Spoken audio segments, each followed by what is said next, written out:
जय श्रीराम। म नेत्रवियोगी हजुरहरूको सुस्वास्थ्यको कामना गर्दै बडबडे बुढो च्यानलमा हार्दिक स्वागत गर्दछु। अमेरिकामा हिउँ परेको बेलामा यस्तो हुन्छ, हेर्नुहोस् साथीहरू। ल हिउँ परेको बेलामा कसरी रमाइलो गर्ने भने के हो, ढली म त ढली भयो त। ढली म त ढली भने पहिल्यै ढली म त ढली भयो। हात चिसो भइरहेछ। के हो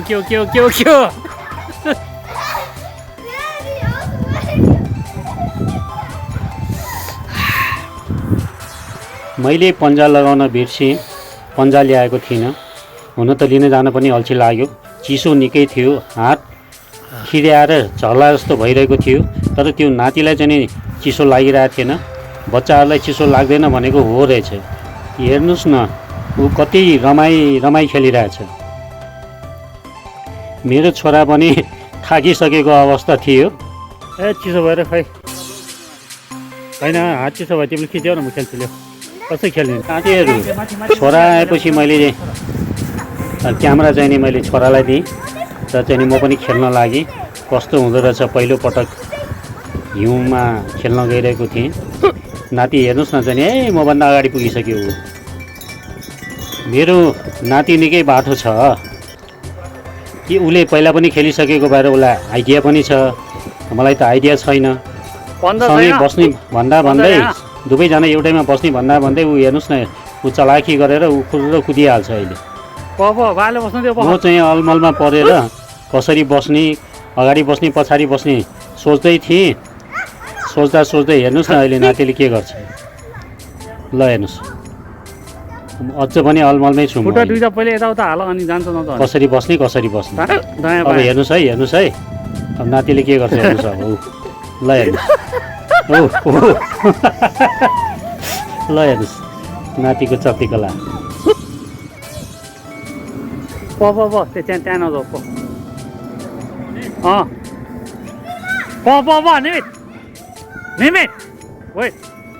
माथि दोस्रो राउन्ड खेल्नलाई माथि आइसक्यो। म चाहिँ त्यहीँ अलमलमै छु। त्यहाँ भएको अर्को लिएर चाहिँ म तल आउन खोजिरहेको थिएँ। छोराले चाहिँ सम्झाइरहेको थिएँ। हेर्नुहोस् न, हेर्नुहोस् के भइरहेको छु। ढली म त ढली भन्ने गीत जस्तै भयो होइन त साथीहरू। जे कुरा पनि गरेपछि जानिन्छ भने जस्तै हो।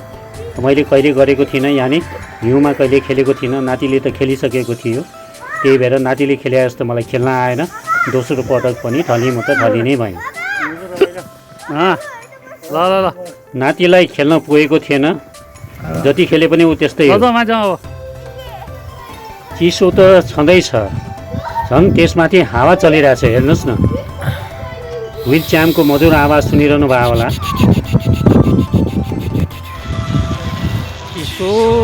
चिसो हावामा ल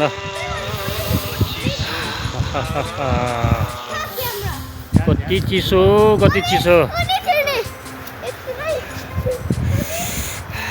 नाति घरतिर किन कुदिरहेको हो मैले पनि बिर्सेँ, किनभने यो 1 वर्ष अगाडिको भिडियो हो।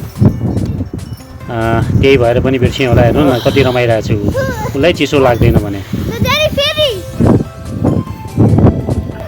साथीहरू, यो दृश्य हेरेर हजुरहरूलाई पनि हिउँमा खेल्न मन लाग्यो होला होइन त? हो भने कमेन्ट गर्नु होला। हेर्नुहोस् न, हेर्नुहोस् न कति रमाइरहेछ। यस्तो चिसो छ के भन्नु। पन्जा लगा कस्तो चिसो छ हात। हावा चलेर नि त्यति चिसो थिएन हिजो राति।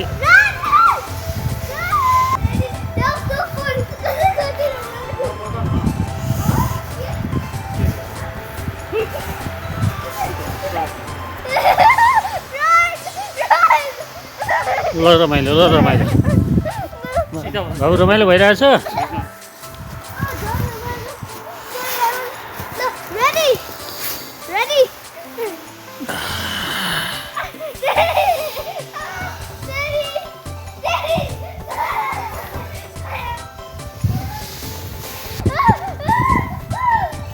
हिउँ परेको सिजनमा अमेरिकामा पार्कहरूमा यस्तो खेल्ने ठाउँ बनाइराखेको हुन्छ साथीहरू।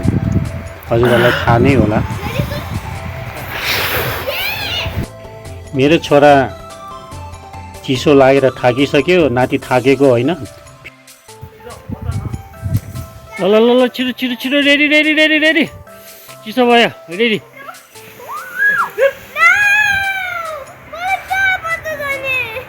भनेको जस्तो भएन भनेर नाति रिसाइरहेछ यहाँनिर।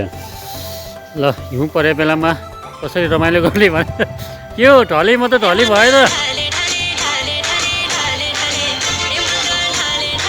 ढली म त ढली भने पहिल्यै ढली म त ढली म भयो। हात चिसो भइरहेछ। आमामामामामामा के हो के हो के हो के हो के हो।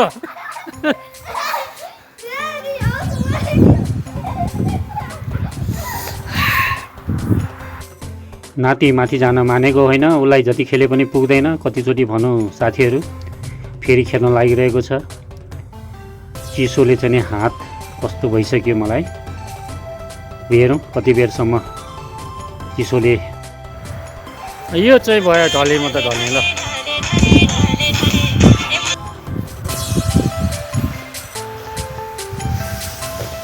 ल ल खोइ खोइ ढल्नु पऱ्यो नि। ल ल ल छिटो छिटो छिटो रेडी रेडी रेडी रेडी, चिसो भयो रेडी। अमेरिकामा चाहिँ हिउँ पऱ्यो भने यसैले पनि रमाइलो गर्ने गर्छन् यहाँ। अब कतै चाहिँ सुल्लो प्याचो खेल्छन् होइन, आफ्नो आफ्नो घरमा, अब घरबाटमा त्यसरी चाहिँ सुल्लो प्याचो खेलेर गर्छन्। अब कतै चाहिँ नि पार्कमा गएर खेल्ने पनि चलन छ।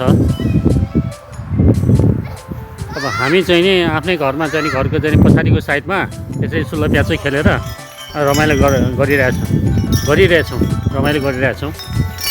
साथीहरू हेर्दै गर्नु होला। हिउँ परेको पनि आनन्द लिने, अब प्रत्येक चाहिँ नि चिसोमा चिसोकै आनन्द, गर्मीमा गर्मीकै आनन्द होइन। अब त्यस्तै चाहिँ विभिन्न आनन्द लिने चाहिँ नि मान्छेले जाने भने आनन्द लिन सकिन्छ भनेर चाहिँ एउटा उदाहरण हो। गयो आफै गयो, त्यो अर्कै हो त्यो।